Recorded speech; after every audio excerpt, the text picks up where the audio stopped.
Sir Kinnaur में आपका स्वागत है। और आप आके 2 महीने हो गए और इस 2 महीने में आपने क्या प्रोग्रेस किया और किन्नौर में कैसे लोग हैं आपने देखा होगा। बहुत सारे लोग बहुत सी परेशानियों का सामना करते हुए आते हैं, शेतकरी हो या आम नागरिक हो, तो इसके बारे में आप क्या कहना चाहते हैं? नमस्कार, मैं अमित राठोड, गट विकास अधिकारी 1 जानेवारी 2024 पासून या पदावर रुजू झालो आहे।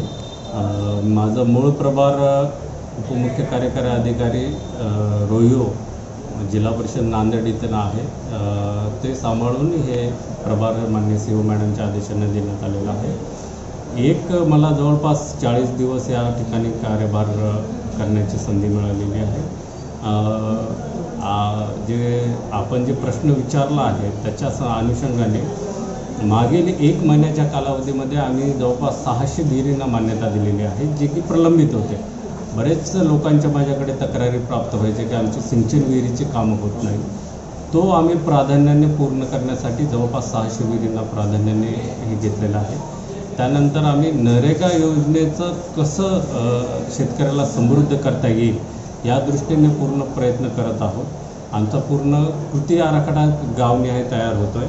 त्या कृती आराखड्यामध्ये फळबाग लागवड, सिंचन विहिरी, गायगोठा, दुतर्फा वृक्ष लागवड व जलसंधारणाची इतर कामे, तुती लागवड यासारखे कामांना आम्ही प्राधान्याने यामध्ये करून शेतकरी कसे समृद्ध होतील या दृष्टीने आम्ही प्रयत्नशील करत आहोत।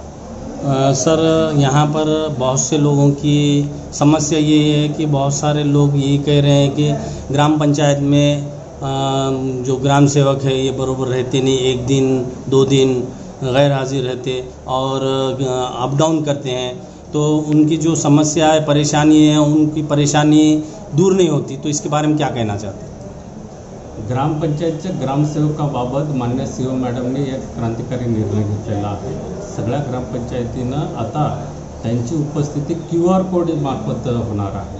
तर त्याचं नियोजित 8 ते 10 दिवसामध्ये सगळ्या ग्रामसेवकांचं QR कोडद्वारे लॉग इन केले जातील आणि त्यांना ते कंपल्सरी ग्रामपंचायतला QR कोड झाल्याशिवाय, इन आणि आउट टाईम झाल्याशिवाय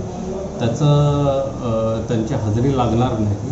आणि त्याचं मूल्यमापन करण्यासाठी आम्ही डेली प्रोग्रेस त्याच्यावर आपल्या नागरिकांसाठी ओपन ठेवतो। अभी विकसित भारत सेवा अंतर्गत जो चल रहा है, तो इसके बारे में क्या कहना चाहते हैं? केंद्र शासनाच्या योजना लोकांपर्यंत पोहोचवाव्या या उद्देशाने विकसित भारत योजना राबवली जात आहे। 2047 पर्यंत भारत हा विकसित होणार हा संकल्प भारताचे माननीय पंतप्रधान आदरणीय मोदी साहेबांनी व्यक्त केलेला आहे। त्याच याच्यानं केंद्र शासनाच्या योजना लोकांपर्यंत कसे पोहोचता येतील, त्याची जनजागृती किती मोठ्या प्रमाणात करता येतील, काही प्रात्यक्षिक असेल, उज्ज्वला योजनेचे फॉर्म असतील, इतर केंद्र शासनाच्या योजनेचे घटक असतील, ह्या सगळ्या योजनांचा प्रचार आणि लोकांना माहिती व्हावी या दृष्टीने ही विकसित भारत संकल्प यात्रा सुरू करण्यात आली। किन्नौर की जनता को क्या कहना चाहते हैं? सर्व लोकांना एकच आव्हान असेल की आपण मोठ्या प्रमाणामध्ये रोजगार हमी योजना अंतर्गत आपल्या विहिरीसाठी, फळबाग लागवडीसाठी आणि वृक्ष लागवडीसाठी अर्ज करावा।